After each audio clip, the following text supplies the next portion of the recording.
বৈশাখী ঝড়ের সাথে ভারী বৃষ্টিপাতে কয়েক জেলায় জলাবদ্ধতা। রাজধানীর বিভিন্ন সড়কে পানি, ভোগান্তি পোহাচ্ছে রাস্তা পারাপারের মানুষ।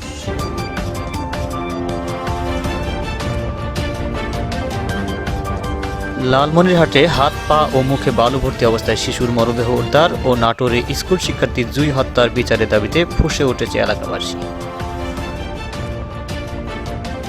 জঘন্য ঘটনা ঘটাইছে, তাদের সুষ্ঠু বিচার চাই।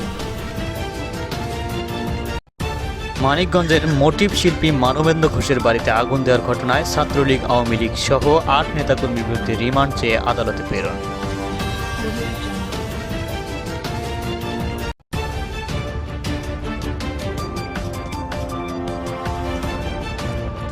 পটুয়াখালীর রাউফলে রাতের আধারে টর্চ জ্বালিয়ে সড়ক উন্নয়ন কাজে অনিয়ম, অভিযোগ এলাকাবাসীর। কাজ করলে এদের সুবিধা হয়, যেরকম মন চায় এরকম করে যেতে পারে।